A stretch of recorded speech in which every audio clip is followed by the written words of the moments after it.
Well, shalom, shalom, everyone. This is Yaina Israel with another Sabbath class. We'd like to thank everyone for joining us this beautiful Sabbath day. We thank you for being here, all of you all that are in the listening audience.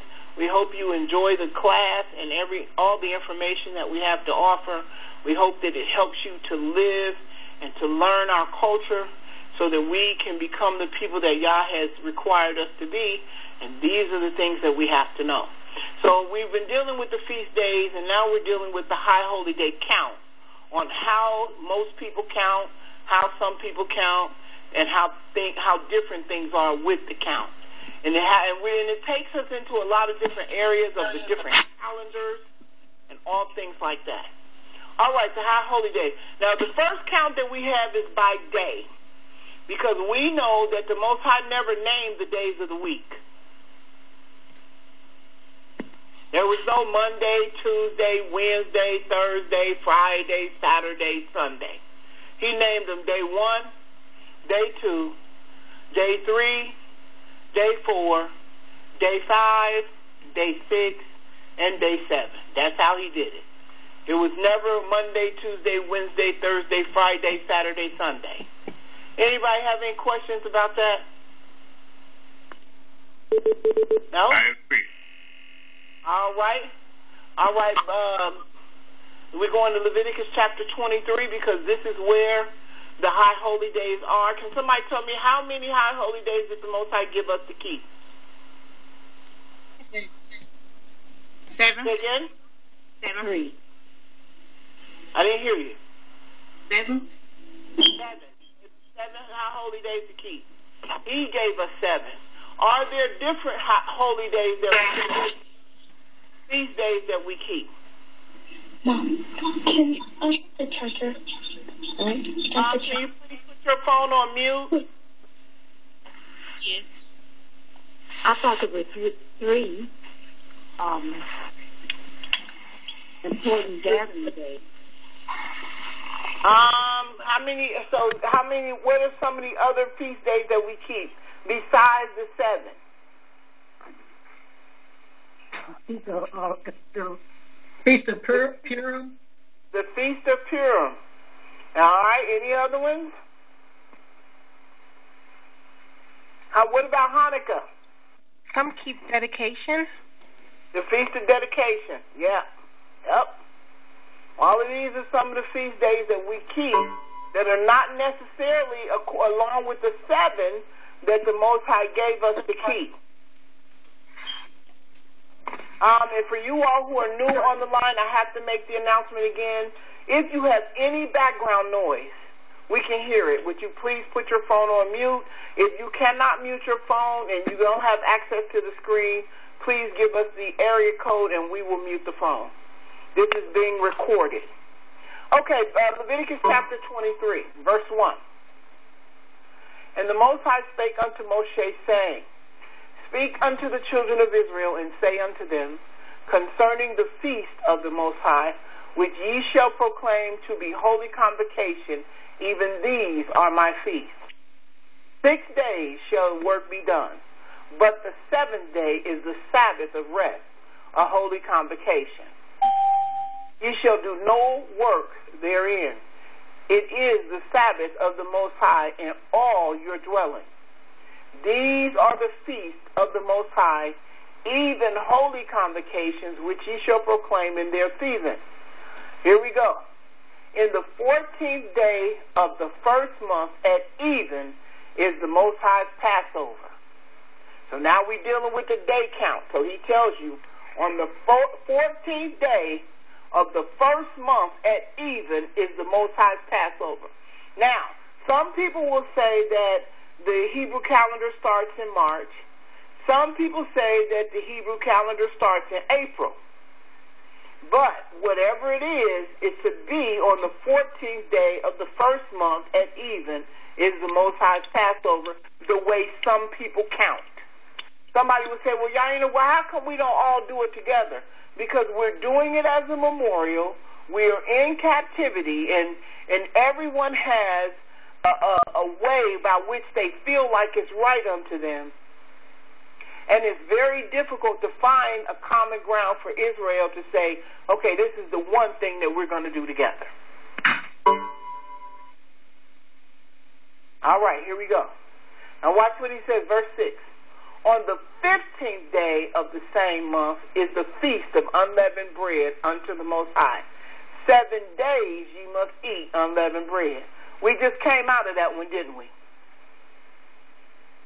Yes. All right. I got a question. Yes, sir. My question is, are those two separate feast days? Yes. The feast of unleavened and the feast of Passover? Yeah. Yes, sir. Yeah. Passover goes from even to even.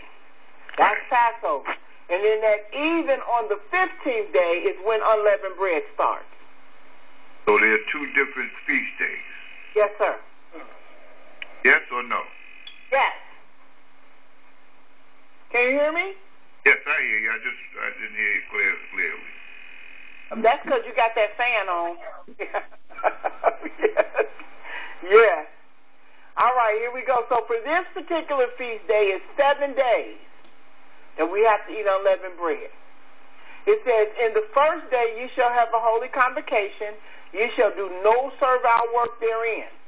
So the Most High is talking days now. He's not talking anything other than days. He said, you shall do no servile work therein. But you shall offer an offering made by fire unto the Most High 7 days. In the 7th day is a holy convocation. You shall do no servile work therein. So what does a holy convocation mean? What does that mean? Gathering. That's a gathering. All right. But you can cook during, then that means that you can cook during the Feast of Unleavened Bread, right? Yes, ma'am. Okay. Mm-hmm. But you Absolutely. can't use leavening. That's the only thing that you can't do. Right. You can't have any leaven in your house, but you have to eat unleavened bread for 7 days. All right. Verse 9. And the Most High spake unto Moshe, saying, Speak unto the children of Israel, and say unto them, When ye be come into the land which I give you, and shall reap the harvest thereof, then ye shall bring a sheaf of first fruit of your harvest to the priest, and he shall wave before the Most High accepted for you. On the morrow, after the Sabbath, the priest shall wave it. And ye shall offer that day when ye wave the sheaf a he-lamb, without blemish of the first year for a burnt offering unto the Most High. And ye shall, now here we go, and ye shall count unto you from the morrow after the Sabbath, and here we go, this is the count, from the day that ye brought the sheaf of the wave offering, 7 Sabbaths shall be complete. What do you think that means? It's real simple. 49 days. Yeah. 7 times 7. So 7 Sabbaths. Right. So that's what? That's 7 weeks, isn't it? Yeah, 7 times 7, 49. 49. Let me go back. Everybody got that? I'm going to go back again. And there we go. Verse 12. We're in Leviticus Chapter 23, verse 12. And ye shall offer that day when ye wave the sheaf a he-lamb, without blemish of the first year for a burnt offering unto the Most High.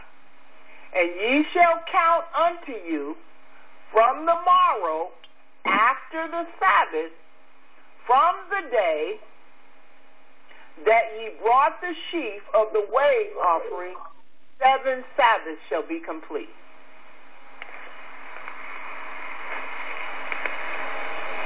Everybody got it, or is people confused? Tell me what you get it or not. Yep. Okay. So that's 49 days. Watch what he says. Even unto the morrow after the 7th Sabbath shall ye number 50 days. So it's 49 plus 1. Yep. And ye shall offer a new meat offering unto the Most High. Huh? And say again? All right. Yeah. Okay. Now here we go. And the Most High spake unto Moshe, saying, Speak unto the children of Israel, saying, In the 7th month, in the first day of the month, shall ye have a Sabbath, a memorial of blowing of trumpets, a holy convocation. So it's the 7th month. In the first day of the month, you shall have the blowing of the trumpet. That means you come together, you congregate, you have a holy convocation. Now, if our count is in March, when is the 7th month? September? October. Okay. Yep. You do this? Now, I have a question. say again? I have a question. Yes, ma'am. We do this? You might have to put your phone on mute and ask the question on the chat because there's a lot of feedback. So we do this in the temple, or is that individual? Well, we do this. Everybody does this when you're trying to figure out when the high holy days are while we're in captivity. So we're doing the sacrificing and the blowing of trumpets ourselves? Hold on. Say again? We're doing that ourselves, like the blowing of trumpets? Okay. Whoever you are that's a guest, I had to mute you because there's a lot of feedback coming from your phone. You're going to have to use the chat to be able to ask the question from here because it's a lot of feedback coming from your phone. Uh-oh. Yeah, this is how we want you to do it yourself. In case we're ever separated and you have to figure out when these high holy days are so you know how to do it. Okay? Okay. I think that feedback happens like that when there's two people in the room that's on the phone. That could be what the problem is. Yeah. Or they're calling from another country because sometimes when they call from another country, it feeds back quite a bit.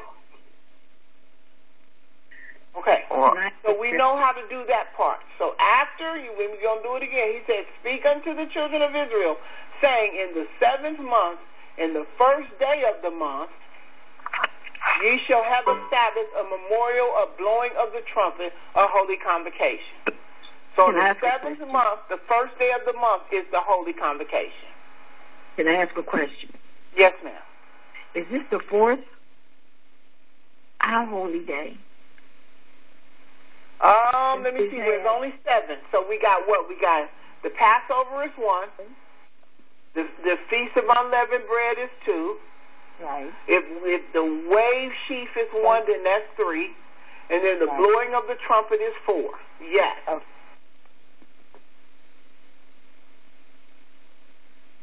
All right, here we go. Verse 26, we're in Leviticus chapter 23, 26.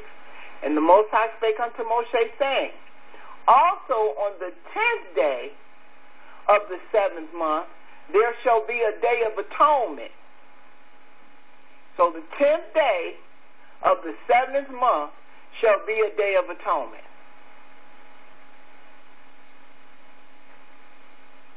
Okay. So, 10th day. So, the 7th month. So that means that the Day of Atonement doesn't have to be on a Shabbat, right? No. Like any time during the week. No, it's on the 10th day of the 7th month. Okay. Yeah. Whenever the 10th day comes in on the 7th month. Okay. And it shall be a holy convocation unto you, and ye shall afflict your soul, an offering made by fire unto the Most High. It says that ye shall do no work in that same day, for it is a day of atonement to make an atonement for you before the Most High your Elohim. Okay, I have a question. Yes. So when it says ye shall afflict your souls, does that mean like fasting? That's the big question, sis. That's the big argument. I do. I fast. I've been on a lot of debates with a lot of Israelites where they say, no, it's a feast day. It's a holy convocation. You're supposed to come together, and on the feast day you're supposed to eat. I have sat through hours and hours of debates listening to this very topic. But and then other people are saying, you should afflict your soul. How are you going to afflict? So I fast that day. Yeah, that makes sense to me. Now, everybody may not. They don't. The one thing about Israel, we don't all do things the same way. Mm-hmm. But I've sat through countless debates. Oh, my gosh, they were long and grueling and scriptorial. Everybody had scriptures for hours and hours and hours. And when you come to the end of it, it always comes out to be the same answer.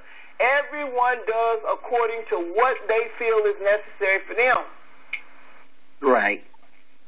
That is a one-day fast, right? Yes, it's a one-day fast from even to even. That includes water also.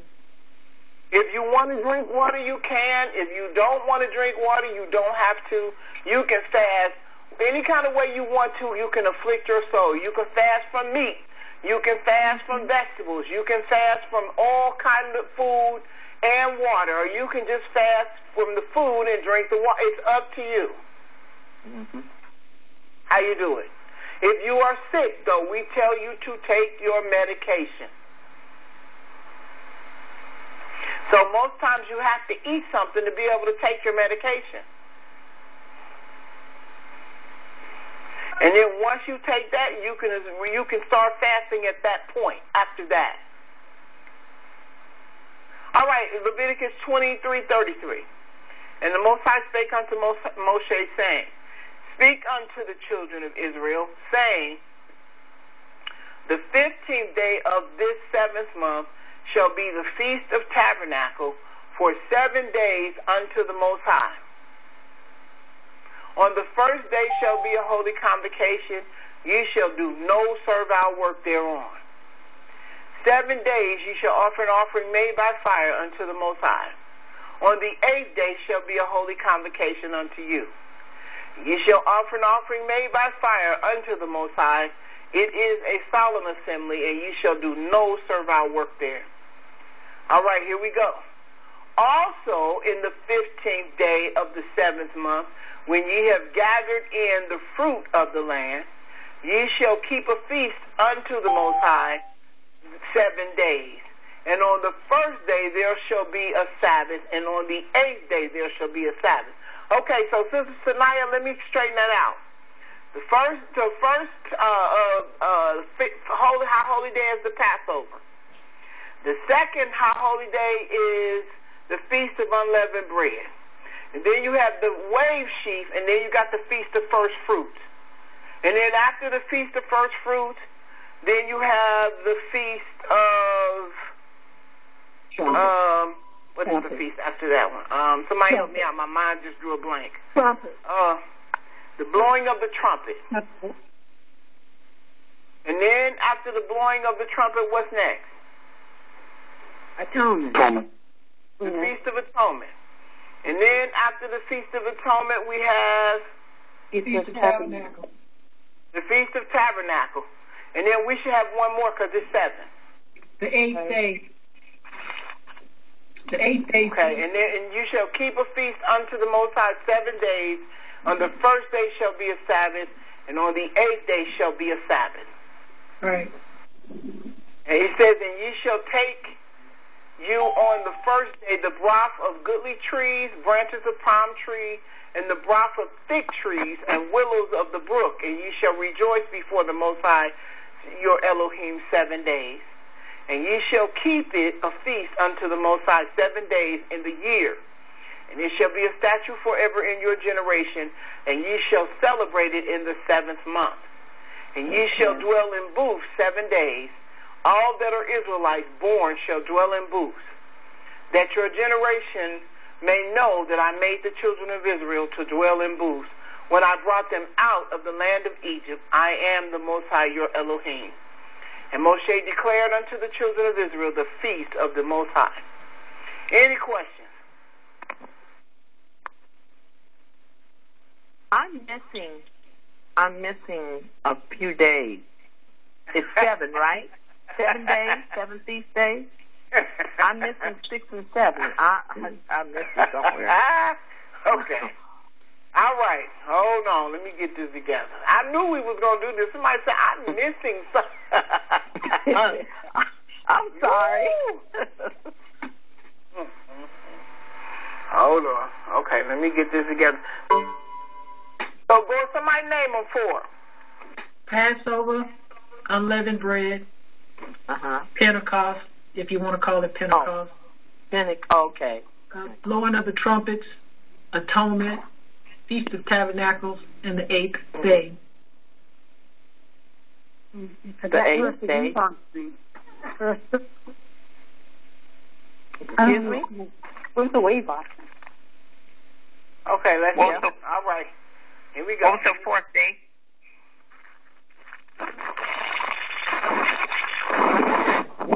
Okay, here we go. It is Passover. Right. It is Feast of Unleavened Bread. Okay. It is it's the wave offering. Okay, got that. It's the Feast of First Fruits. Feast of First Fruits.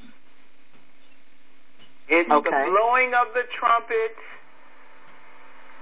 It's the Day of Atonement. Okay. It's the Feast of Tabernacles. Okay, got it. How many is that? That's 7. That's 7. 7? Yeah. 7. What about the 8th day one? That one doesn't count? The 8th day is really a part of the Feast of Booths. Okay. That's when they come together. After it's all over and you've done your 7 days, that's when you come together and have a holy convocation. Okay. Okay? Now Got some people say the Feast of Dedication. That would be the Feast of Booths? No, ma'am. That's not the Feast of Booths. But I'm saying some people use the Feast of Dedication as the feast. And we do have it on our website as well. Okay. But do you have the dates of these? Yes, ma'am. I will give you those after class. We'll have a website. Okay. Okay, we got questions in the chat. Sister Sanaya, what we got? Yeah, one guest once asked, what is the reason for atonement? Somebody answer, what is the reason for the Feast of Atonement? Our Constitution. Sinning. Sin. Okay, you got it. You can't be. You have to be detailed because these people may not know. I thought it was for the Hamashiach. Well, the Most High counting the sacrifice for us, so we should show our appreciation. Somebody said, okay, that's a good point. Somebody else. The atonement is when we afflict ourselves, we do fasting, and we do praying, we go, and we do repentance. Exactly, and that's true. And Miriam said, without atonement, there is no offering for sin. Mm-hmm. So when we were in the wilderness, the Most High said that without the shedding of blood, there is no remission of sin. Correct. So we had animal sacrifice that we had to shed blood. And as a result of that, this was made a feast for us to keep as a memorial to remember that these things were done. So we keep it, and the Most High tells us to afflict our soul during this particular feast, and some people choose to fast to do that. Right. Excuse me, for those who believe that the Messiah is the perfect Lamb of God, is that a day for I don't want to get too carnal, but they say that the body and blood is the bread and wine. Is that the truth? That's not a day for that. No, ma'am. That's one of our feast days. That has nothing to do with that. This is done as a memorial. So we have to kill the lamb? No, you don't kill anything. This is just as a memorial to remember.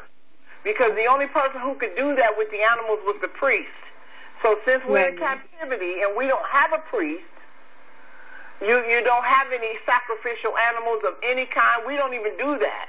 We're just doing this to keep as a feast of the Most High because He told us to do this as a people. It's just like Passover. You know, we don't have to worry about the death angel passing over our house because that happened when our ancestors were in Egypt. But as a memorial, we have it every year. And what do we do as a memorial? We put a red ribbon across the door. Oh, okay. All right. Okay? Thank so we don't want anybody killing no animals now. Don't do that.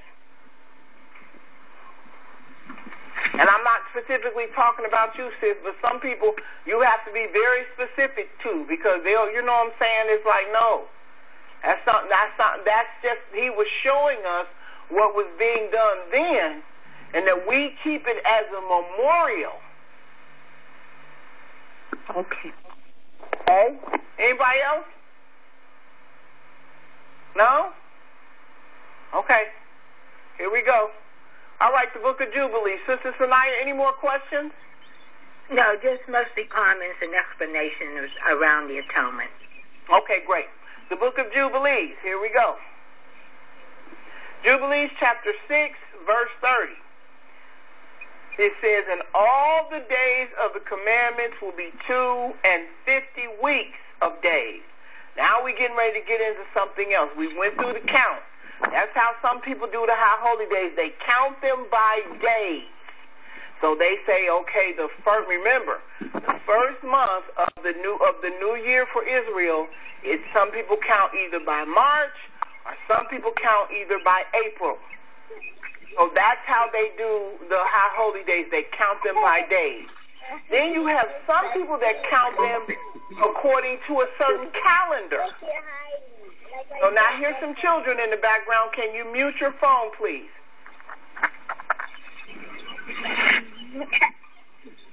Can you mute your phone? Okay, so now we're getting ready to get into the calendar. Jubilees chapter 6, verse 30. And this is what it says. It says, and all the days of the commandment will be 250 weeks of days. This is what we started last week. And these will make the entire year complete. Thus, it is engraven or ordained on the holy tablets. So 52 weeks make up an entire year. And we do live by this today, don't we? Yes, we do. 52 weeks make up an entire year. Okay, watch. It says in there, verse 31, this is Jubilee 6:31, and there is no neglecting this commandment for a single year or from year to year. Verse 32, and command thou the children of Israel that they observe the years according to this reckoning 364 days. But we're not on a 364-day calendar now, are we? No. How many days is on our calendar today? 365. So we're under a 365-day year. Right. So somebody added something, didn't they? Yeah. They added a leap year. What about the leap year? They added a day for leap year. Exactly. So watch what happens, and this is Jubilee. It says, and these will constitute a complete year, and they will not disturb its time from its days and from its feast. For everything will fall out in them according to their testimony, and they will not leave out any day nor disturb any feast. So he said, if you do it this way in Jubilees, it'll always calculate the same way all the time. Okay? Watch what he says. But if they do neglect and do not observe them according to his commandments, then they will disturb all their seasons, and the years will be dislodged from this order. And they will disturb the seasons, and the years will be dislodged, and they will neglect their ordinances. And all the children of Israel will forget and will not find the path of years, and will forget the new moons and seasons and Sabbaths, and they will go wrong as to all the order of the years. 35. We're in Jubilees chapter 6, verse 35. For I know, and from henceforth will I declare it unto thee, and it is not of my own devising, for the book lies written before me. And on the heavenly tablets the division of days is ordained, lest they forget the feast of the covenant and walk according to the feast of the Gentiles, after their error and after their ignorance. Verse 36. For there will be those who will assuredly make observations of the moon, how it disturbs the season, and it comes in from year to year 10 days too soon. 37. For this reason the years will come upon them when they will disturb the order and make an abominable day of the day of testimony, and an unclean day a feast day, and they will confound all the days, the holy with the unclean, and the unclean day with the holy, for they will go wrong as to the months and the Sabbaths and the feasts and the jubilees.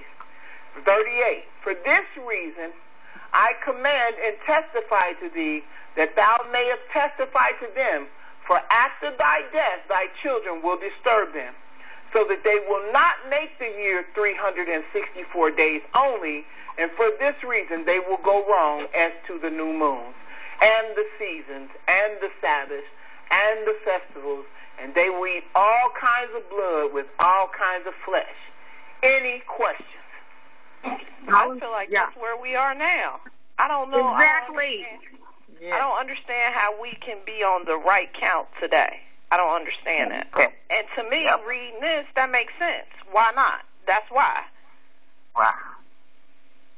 They changed the times and dates. He didn't. Mm-hmm. So we're supposed I feel like all the day counts are off, though. Right. We're supposed to, well, he's more or less talking about the feast days, because those are the days, and the new moons is what he's concerned about. Because but if the count is wrong, how can you keep them right?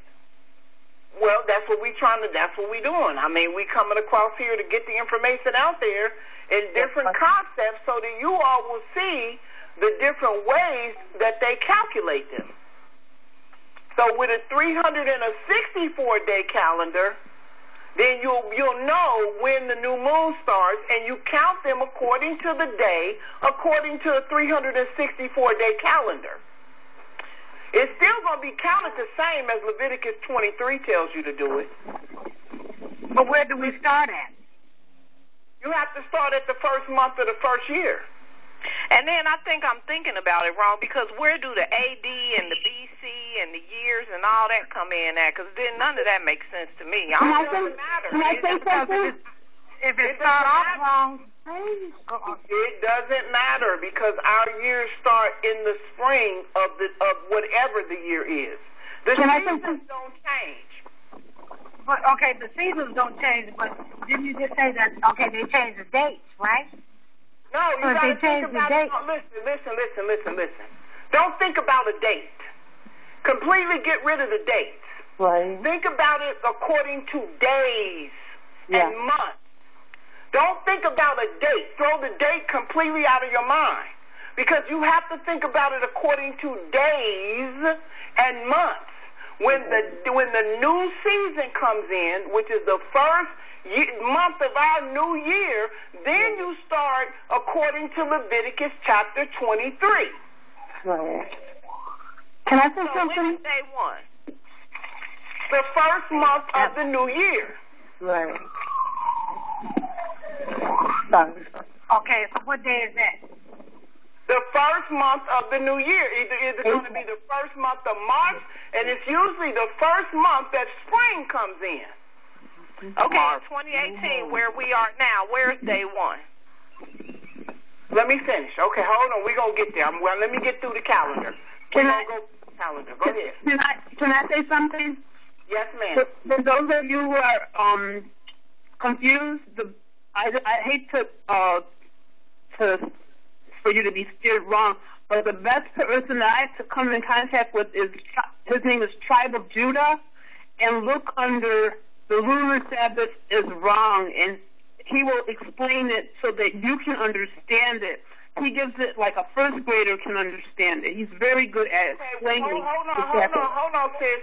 Before you recommend somebody, let us finish with this, okay? Okay. Because we want to go through the scriptures and be able to do it the way the scriptures say. Yeah, he does. He does. Well, I understand that, but let us finish it the way the scriptures have it. Okay. Okay, so now we get ready to go on the Enochian calendar, because the Enochian calendar is going to show you. All right? Anybody else?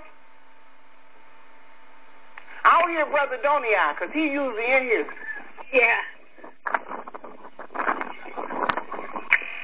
Yeah, what do you want? Okay, seasons. Brother Doniai, when is the first month of the first year for the Israelites? Supposed to be, they call it Abib. Which is? First month of this year is, I think it's in September. Or October, one of those. It's supposed to be the first month of spring. Yeah, it's April. It's March or April. It's either March or April. That's the first month of our year. Yeah. Yeah. March or April. The new moon. We have to go according to the moon, don't we? Well, that's what we're going to get to. Hold on. Let's go. Let's see what the Enochian calendar says. Let's see what it says. Here we go. The Enochian calendar. But I just don't want you to forget the count of days. No matter what happens, don't forget. Okay, always write down 364 days. That's what Jubilee says. Leviticus says we count by the first month, and then we count down 14 days, and that's the Passover. So whenever the first month is, you count 14 days, and that's the Passover. And then the 15th day starts the Feast of Unleavened Bread.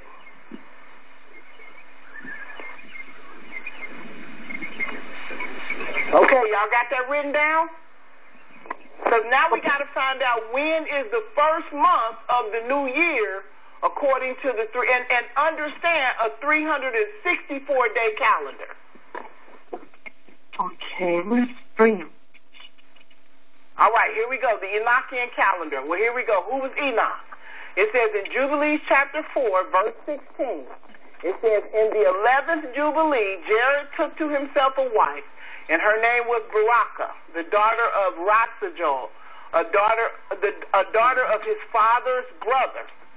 In the 4th week of this Jubilee, and she bare him a son in the 5th week, and in the 4th year of the Jubilee, and called his name Enoch.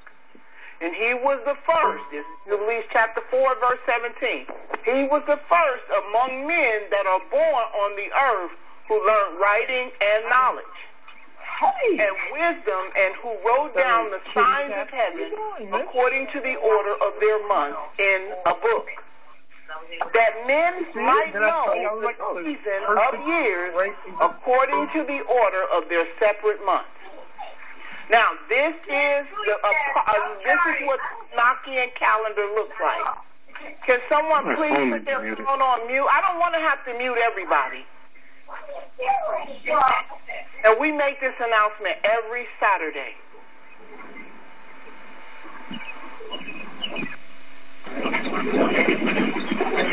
Yes, can you please mute room for people that's trying to listen? I'm sorry? It's the new people. Okay. There's very room for people that's trying to listen. I'm just going to mute everybody. I hate to do this, you guys. I'm just going to have to open it up when I finish. I'm sorry. Just give me a minute. Give me a minute.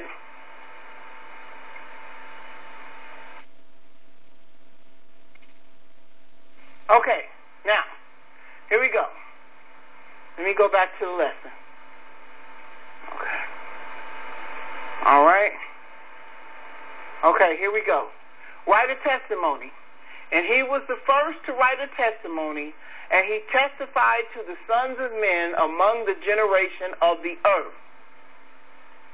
and recounted the weeks of Jubilee, and made known to them the days of years, and set in order the months, and recounted the Sabbaths of the year as we made them known to him.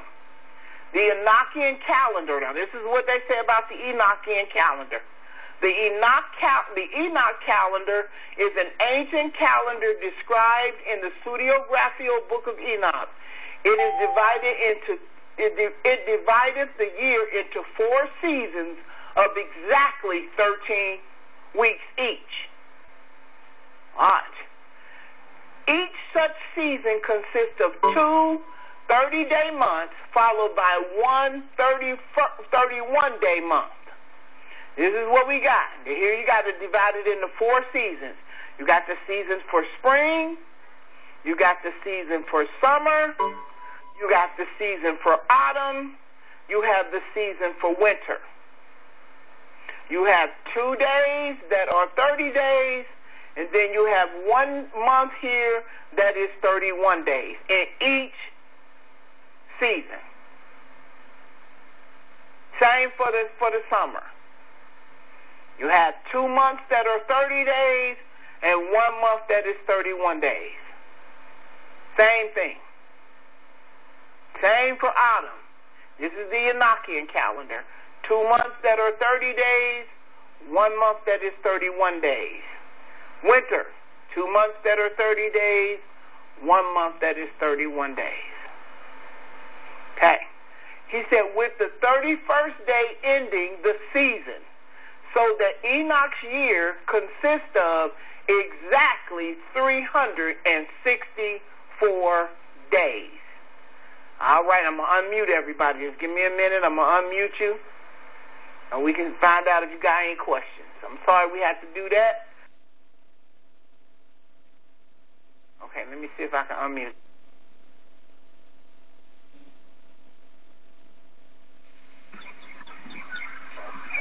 All right, anybody have any questions? Sister Aina. Yes, there was a clear question in the chat from Yashar. Mm-hmm. And let's see, let me get back up here. Okay. Okay. So, when we practice these days, are we as the nation right now be held accountable, or since we are practicing, will the Most High be pleased as we practice? If we do, once we learn better, we do better, yes. And that's our motto. You know, we don't know. I mean, you know what I'm saying? We have to learn better to do better. So, yes, I think that if we can all get on the same page with just this, but we know we're not, because Israel never does. There's always somebody that's got a different epiphany than the next person. But, I mean, you know, as far as the Book of Jubilee, it's very clear. There are 4 seasons.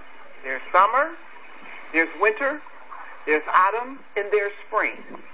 Each season, they're divided into those 4 sections. And there are 90 days in those sections. No, there's 91 days in each 4 sections. So you got 2 months that consist of 30 days, and 1 month that consists of 31 days. Now, it doesn't matter what they count, whether they have a 365 year or not. We can still use this calendar to count to be able to do our high holy days.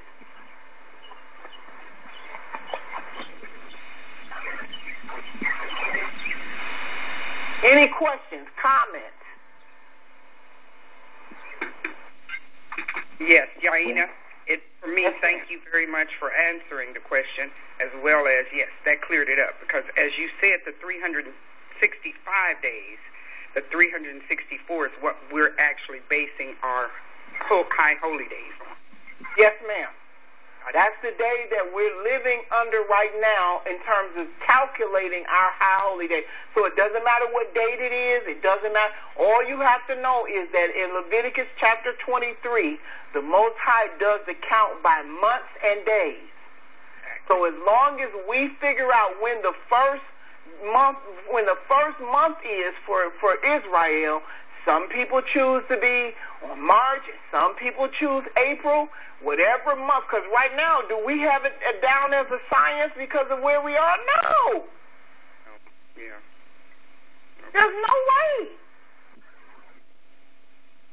Okay. Thank you.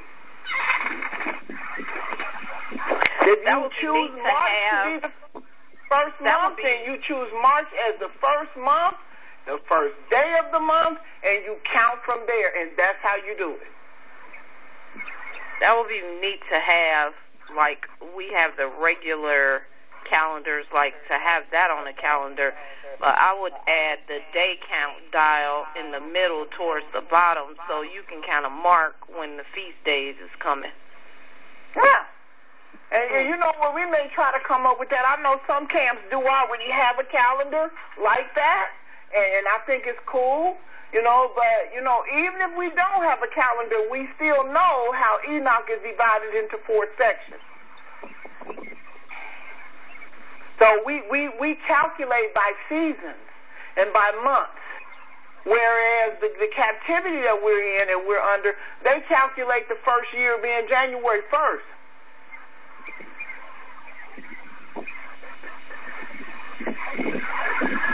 Can I add a comment? Yes, sir, please. I was going to say, if we're scratching our heads trying to get this right. If we don't have it right, because we're in the land of our captivity, we understand that, you know, he gave us these commands to do because they did them in heaven. So we're in captivity. We're not going to get it all right. Mm-mm. So we're learning, and we're, you know, like you said, you're trying, but we know that we're not going to get it right until we get out of our captivity and he set us back in order. So, I mean, it's just one of those things where you read it and you try your best. That's you know what, and Brother Kevin, that's everything that we do until we get to the wilderness where the Most High is. That's everything. You know, because all we have is what we read, and you know what I'm saying, and all we can know is what we know, and we do better. When we learn better, we do better. But his calendar was a 364-day calendar, divided up into 4 seasons, with 2 months as 30 days and 1 month as 31 days, which equals a total of 364 days for a complete year.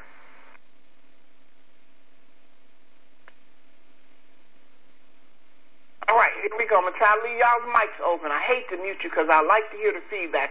It says the Enoch calendar was purportedly given to Enoch by the angel Uriel, 4 named days inserted as the 31st day of every 3rd month were named instead of numbered, which placed them outside the numbering.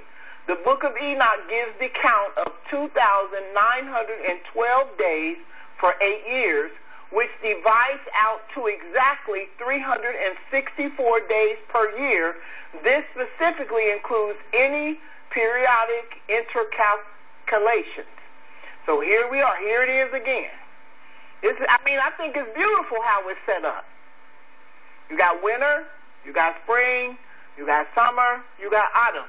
And these are the seasons that the Most High gave us. So, you know, it's really moot what the other nations have implemented on us, because he said winter, summer, autumn, and spring will always be with us. He told us that as a covenant to Noah, that these will always be here. And by them always being here, we can do the count. What does that last part mean? What do you mean? In the slide before that. Okay. At the bottom. The last sentence you read. They excludes any periodic intercalations. What does that mean?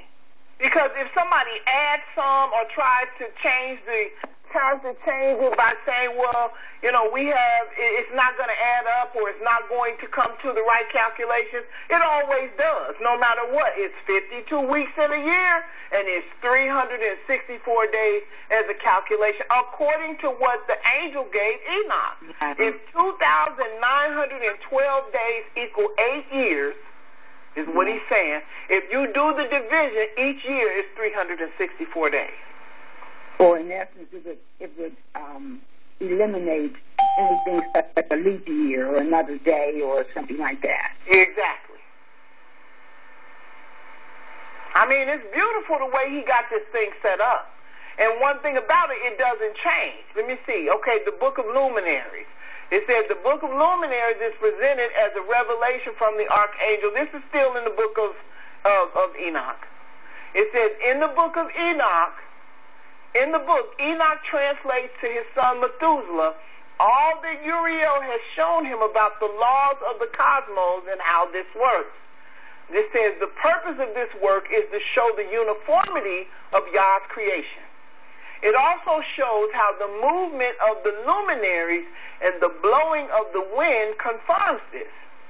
It says, according to this model, the firmament is like an upside-down cup on a saucer.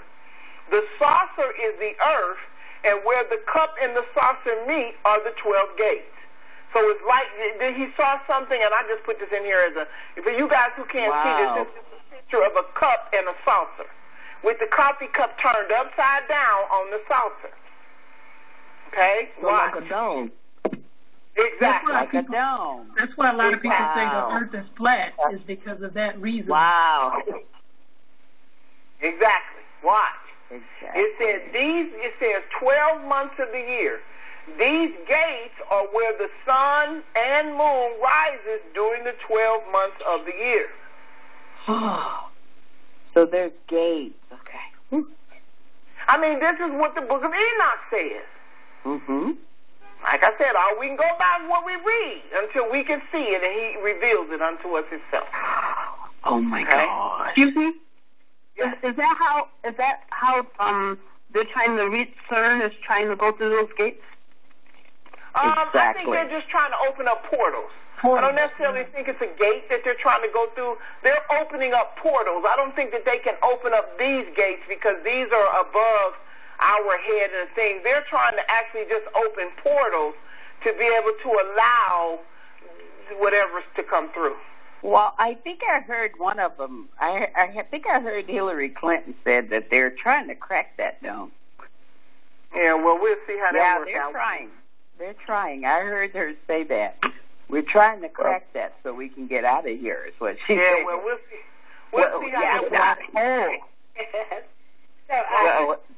Wait a minute. Can you hear me? Yes, ma'am.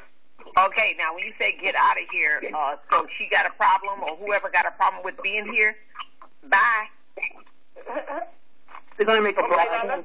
Let's finish because I don't want to mute you guys again. I don't want to. I want you to keep on. I have a quick question right here, guys. Yes, Did you say the sun and the moon is above the firmament? No, they're actually in a gate. They're in a gate. Yes, firmament, right? Right. They're actually in a gate. Let me go back again. They say here, we listen very carefully. According to this model, the firmament is like an upside-down cup on a saucer. The saucer is the earth, and where the cup and the saucer meet, these are the 12 gates. Now, guess what?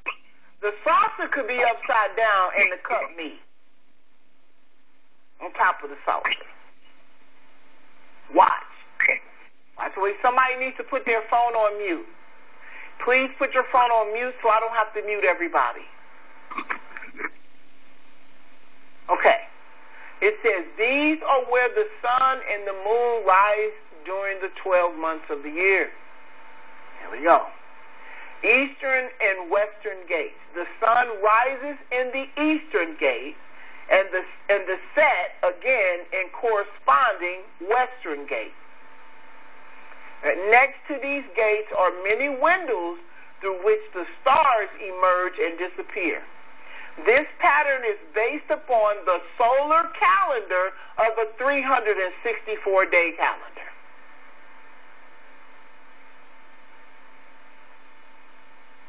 It is divided into 4 sections, each with 91 days, and the months consist of 30 days, except for the 3rd, 6th, 9th, and 12th month. These 4 each have an extra day. Any questions? No question, but it just sounds like there's a dome that allows what we see to exist because of that cycle that runs, and it allows those gates to open 12 times a year. Mm-hmm. Yeah, if we can imagine that. Well, it comes out of one portal and then goes around and then it goes down in another portal. Is basically what it's saying. So when you don't see it, it's inside the portal, and then when it comes back up, it's coming out of the portal. Would you explain why that, like, you can have daylight on one side of the earth and nighttime on another because the sun went down in that portal and came up in the other portal, which would be the other side? Okay. And that's Yah. It's nobody but Yah. And guess what? Not only does he never have to fix it, it's always consistent. It's always uniform. It's always doing what it needs to do. It's never off course. Phil? Yes, ma'am. May I say something? Yes, ma'am. Okay. From my learning of the earth and the calendar and things like this, what I am learning is that the earth is flat. It is fixed. From the book of Enoch, I've read that when the Most High said, let there be, first he pulled darkness out of himself, and he said, let there be light. So when light and darkness, when the light and the darkness met up, it formed water. And your earth was in the water. And losing my train of thought, but the earth was in the water when Yahweh created it. And so, yes, there is a dome called the Rakia. The firmament is called the Rakia, and it's like a dome. Or you would imagine like those Christmas domes that you would see like snowflakes crawling down, and it was like a dome. You may see at the bottom little girl playing or something, but you shake it up and down and there's earthquakes. So think of it in that sense. Now, the sun and the moon is placed inside of this dome. So we living in a huge dome with the sun and the moon placed in that dome. And what I've read, even from the book of Enoch and the Pursuit of Pigafra, is that the sun, it pretty much crosses the earth in 16 hours.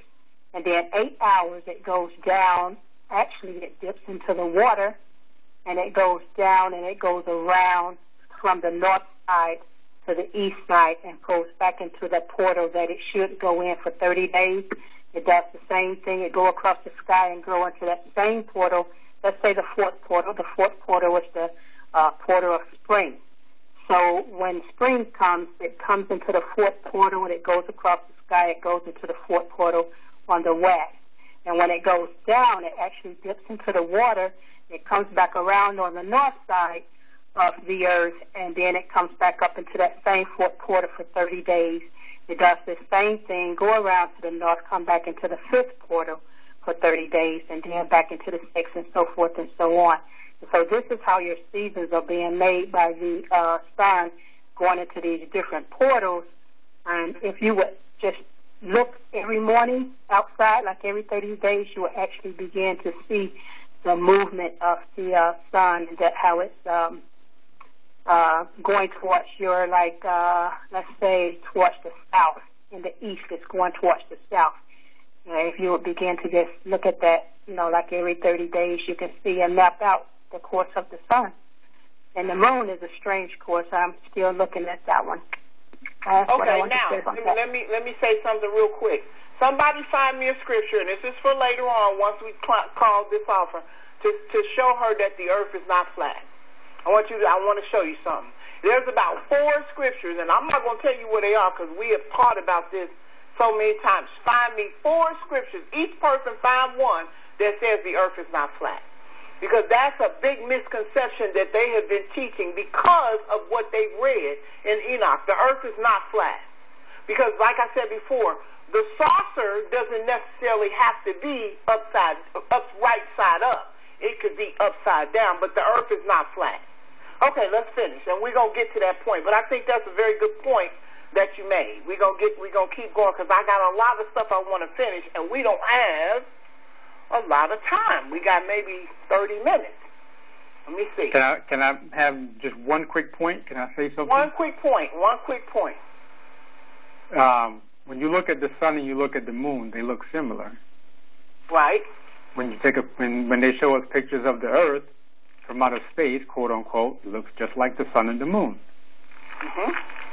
So could it be that we walk on a flat surface? Mm-hmm.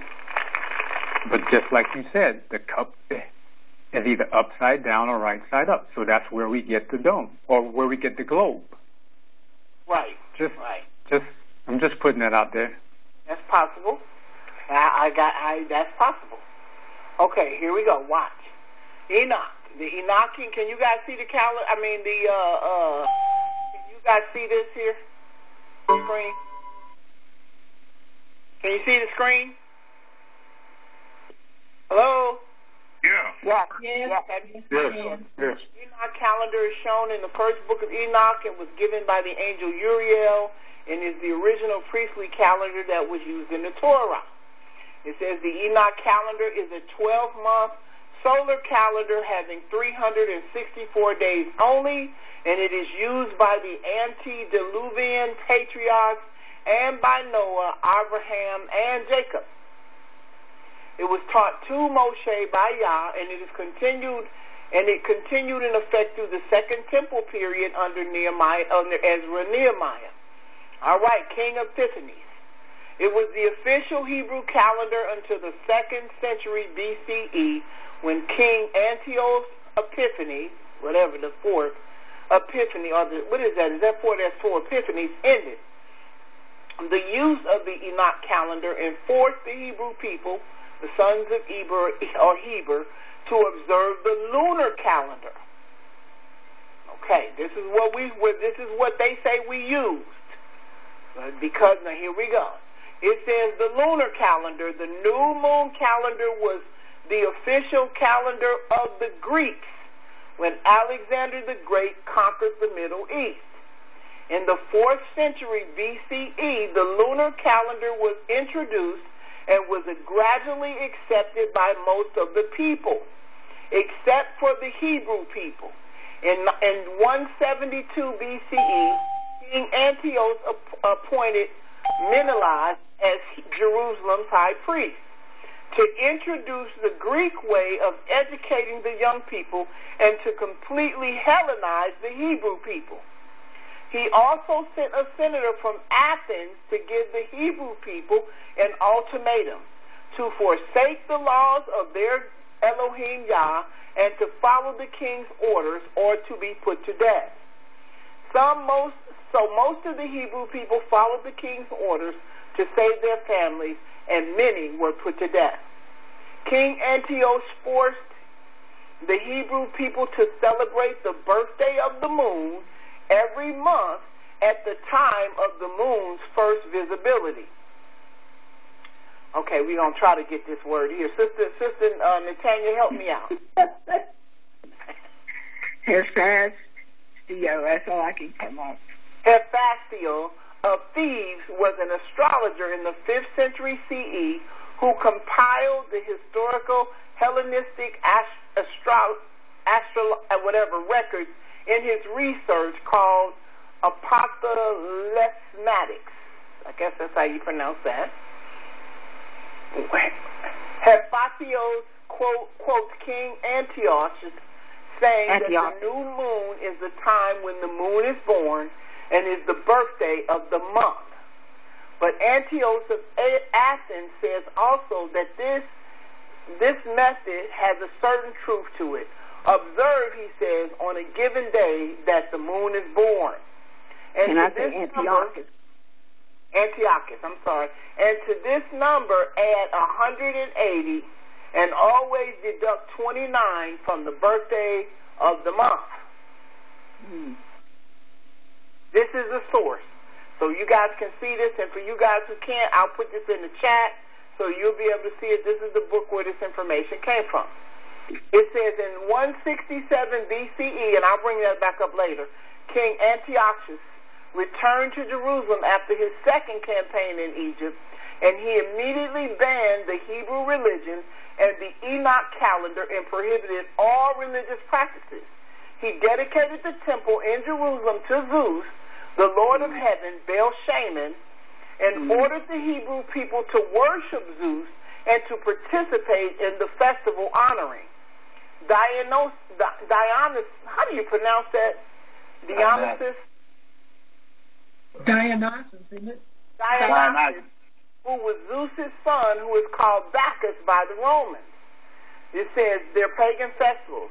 This festival, called Bacchanalia, was held on March the 16th and March 17th to pollute the Hebrew spring equinox day and the New Year's Day.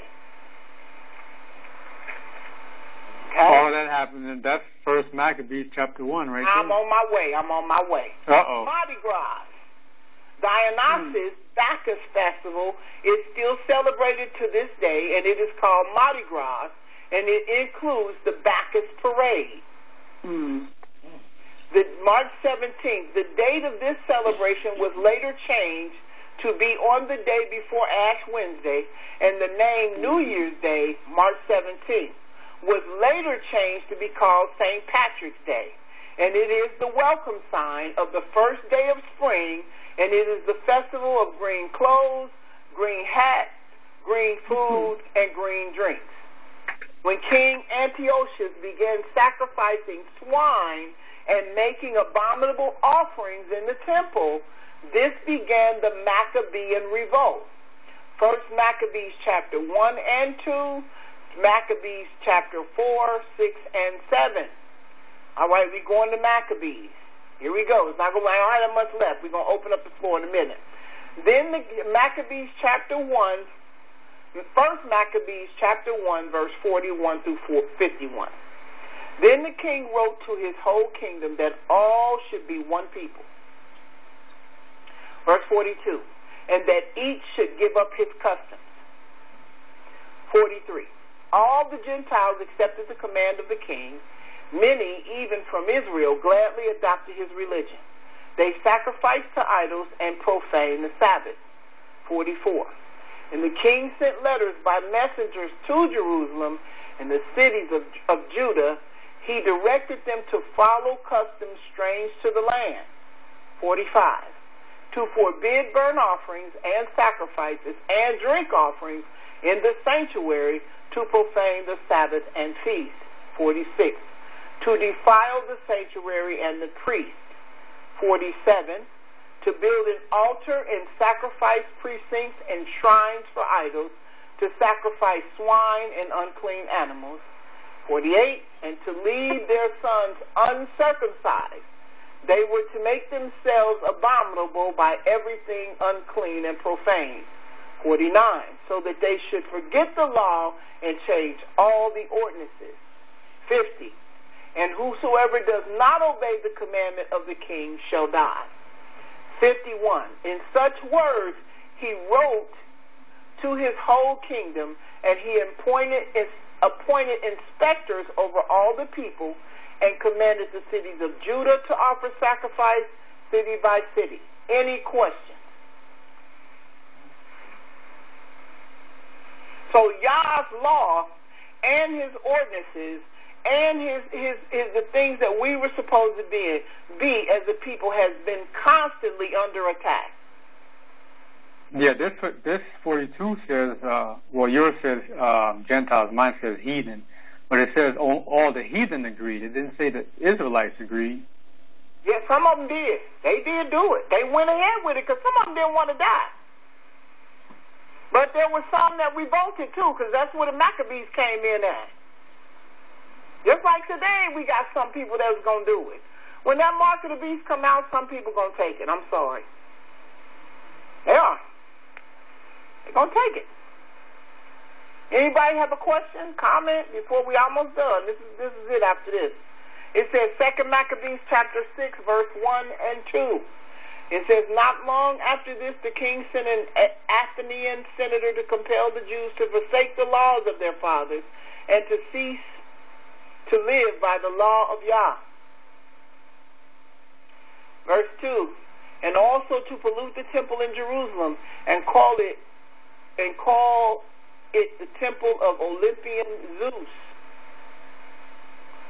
and to call the one in Gerizim the temple of Zeus, the friend of strangers, as did the people who dwelt in that place.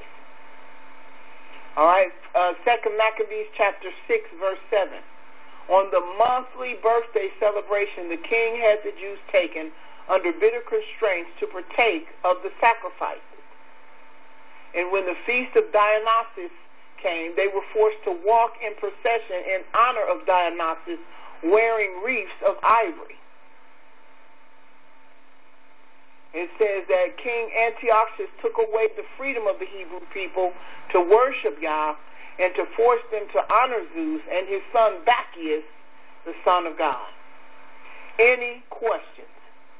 It says the birthday of the month festivals were observed by most of the Hebrew people because they feared King Antiochus. It says the solar calendar. After the death of King Antiochus in 164 BCE, some of the Hebrew priests tried to restore the solar calendar, but the Greek new moon influence was all around them. It says later in 359 BC, Heliel II introduced the fixed calculation new moon calendar that is based on the conjunction of the earth, the moon, and sun. And this lunar calendar has been used by the Jews and others to this day to determine the first day of the month and the annual feast days. It says the Julian calendar. Calendar expert John Pratt wrote that the Enoch calendar has been criticized as hopelessly primitive because with only 364 days, it would get out of sync with the seasons so quickly. In only 25 years, the seasons would arrive at an entire month early. I think that might be it. Okay, so we can move out of there. All right, any other questions? Any questions before we... I got a question. You know, when they were talking about they wanted the Hebrews to worship Zeus and all of that, but you know, if you go to the Blue Letter Bible and you type in Jesus and you push the little thing to have it sounded out for you, it comes back as Zeus. Oh, no. That's who they worship in there now. But see, in the church, well, the black churches today, they don't realize they've been worshiping Zeus by saying Jesus all this time, but you can't tell them no different. And some of the Hebrews is even calling on him. That's who they worshiping. Notice I told you that when you came here, you was going to be made to serve other gods. That's who they worshiping. Yep. Yeah. He said that he was going to hide his face from us. He hid his face through the festival, through the calendar. That's because he met them once a year in the Holy of Holies. So they had to have everything precise in order to meet him on that day. So because of their sin, through the what he showed them, he hid his face from us up until this day. That's the purpose that the calendar is off, so you can't find it. We about to find him, Brother Leonard, in just a minute, in a few 16 more months. For real. That's critical. I mean, you know, it's unfortunate. It's unfortunate, but that's pretty much what it came up to, and that is why they came up with that whole lunar calendar thing and the 365-year day and the whole 9 months, the whole 9 yards. Yeah, that's the importance of him sending our forefathers back too, so that they can teach us the right way. You gotta come on here. You know you telling the truth for real. That they will definitely be able to, when the time comes and they come on the scene, they will definitely be able to put it right and set it right, because I don't understand why the Hebrews are not going by the Enochian calendar. You know what I'm saying? If that's the one thing we can do, then that's the one thing we should do together.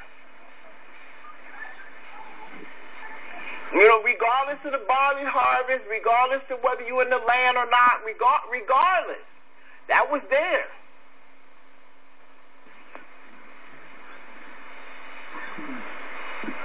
Can I say something? Yes, ma'am. It would be so helpful if, because I'm going to try this Enochian calendar.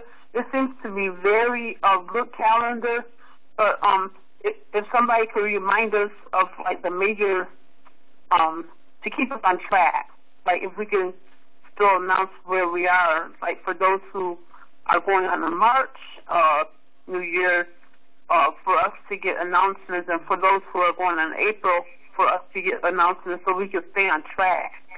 We will. We're going to work that out, sis, because we're going to sit down. Like I said, we don't have a lot of time today, but we will definitely sit down, preferably next week, and actually do the count and actually figure out, the count for it. But it's just it's simple though to me, because it's the first day of the spring month, you count 14 days and you're in the Passover. The 15th day is the Feast of Unleavened Bread. And then you count so many other days, and then you're in the wave sheaf and the first fruits. And then after that, you got the blowing of the trumpet, or however you want. You know what I'm saying? So it's not a very difficult thing to do. We've just been off, because we've been living in a 365-day year. Right. Let me ask a question here. Yes, sir. In order to make any calculations, we gotta recognize it by the new moon. Is that correct? Right. Okay. Yeah. Mm-hmm.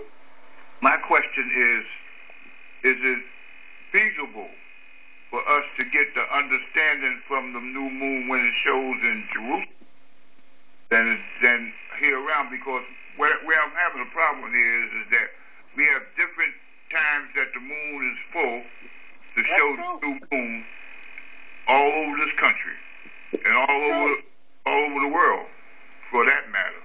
So my question here is that it was set up for the laws, the new moon, and everything was set up for how it rose in Israel. I don't know that to be a fact, but I'm asking that question. Yeah. What you want to do is look at the moon itself. So when you look at the moon itself, it goes back to what you were saying about the 7 day cycle.